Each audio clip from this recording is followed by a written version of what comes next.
Hi hello welcome to Vikta foods. ఇవాళ మనం తయారు చేసుకోబోయే రెసిపీ పుదీనా రైస్. ఎలా తయారు చేసుకుందాం చూద్దాం. ఫస్ట్ ఇదిగో రైస్ ఉడికించి పెట్టుకున్నానండి.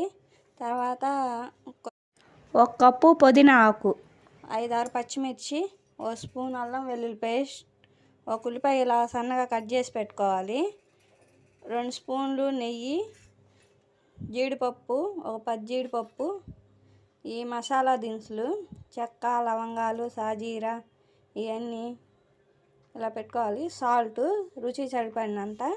ఇప్పుడు ఎలా తయారు చేసుకుందాం చూద్దాం. ఇప్పుడు శుభ్రంగా కడిగి పెట్టుకున్నాం కదా పుదీనాకు, ఇది మిక్సీ పెట్టుకోవాలి పేస్ట్ లాగా. మీ దగ్గర అల్లం పేస్ట్ లేకపోతే కొద్దిగా అల్లము, చున్నులపై వేసుకొని వీటిలోనే మిక్సీ పట్టుకోండి. ఈ పుదీనా రైస్ చాలా టేస్టీగా ఉండిద్దండి. మనం లంచ్ బాక్స్కి ఎక్కడికన్నా పోవటానికి సింపుల్గా తొందరగా అయిపోద్ది. ఇప్పుడు ఇది మిక్సీ పట్టుకుందాం. చూడండి, ఇలా పేస్ట్ పెట్టుకోవాలి. ఇలా పేస్ట్ చేసుకొని పక్కన పెట్టేసుకున్నాము. ఇప్పుడు నెక్స్ట్ ప్రాసెస్, ఇప్పుడు స్టవ్ వెలిగించుకుందాం. స్టవ్ వెలిగించుకొని ఒక బాండీ పెట్టుకుందాం. ఇప్పుడు 2 స్పూన్లు నెయ్యి వేసుకుందాం, 1 స్పూన్ ఆయిల్. నూనె వేడయ్యాక మసాలా దినుసులు వేసుకుందాం. ఇప్పుడు జీడిపప్పు వేసుకుందాం ఏగినాక. ఇప్పుడు ఇక ఉల్లిపాయలు వేసుకోవాలి. జీడిపప్పు అన్నీ ఏగినాయి కదా, ఇప్పుడు ఉల్లిపాయ వేసుకోవాలి. ఈ ఉల్లిపాయ కూడా కొద్దిగా గోల్డెన్ కలర్లోకి రావాలి. గోల్డెన్ కలర్ వస్తే బాగా టేస్టీగా బాగుండిద్దండి. ఇప్పుడు ఉల్లిపాయలు కూడా వేగాక 1 స్పూన్ అల్లం వెల్లుల్లి పేస్ట్,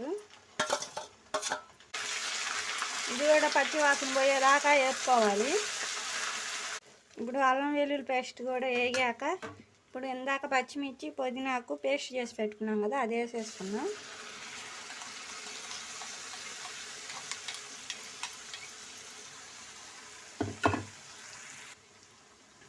ఇప్పుడు బాగా కలబెట్టుకోవాలి. ఇది కూడా ఏంటంటే పచ్చి వాసన పోయేదాకా బాగా నూనెలో మగ్గనిచ్చుకున్నాం. 1 స్పూన్ సాల్ట్ వేసుకున్నాం. మిగతాది తర్వాత రైస్ వేసుకున్నాక వేసుకున్నాము టేస్ట్ని బట్టి. ఈ పేస్ట్ బాగా వేగి నూనె పైకి తేలాలి. చూడండి, నూనె బాగా పైకి తేలింది కదా, బాగా వేగిపోయినట్టే. నూనె పైకి తేలితే కొద్దిగా ధనియాల పౌడర్ వేసుకున్నాం. మనం అన్నం వండుకొని చల్లార్చుకున్న అన్నం ఇప్పుడు దీంట్లో వేసేసుకున్నాము.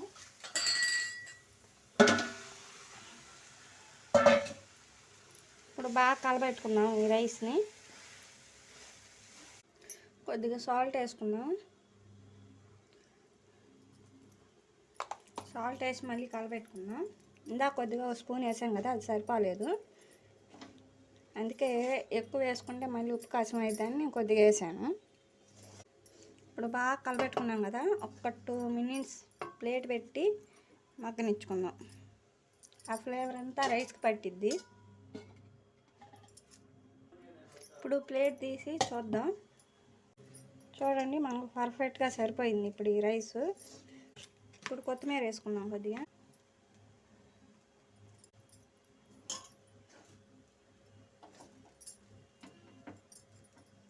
ఇప్పుడు స్టవ్ ఆఫ్ చేద్దాం. ఇప్పుడు సర్వింగ్ ప్లేట్లో తీసుకుందాం.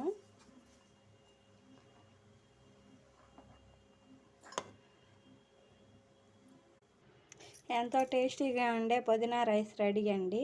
ఫస్ట్ టైం మీరు మా వీడియో చూస్తున్నట్టయితే లైక్, షేర్, కామెంట్, సబ్స్క్రైబ్ చేయండి, బెల్ ఐకాన్ కొట్టండి.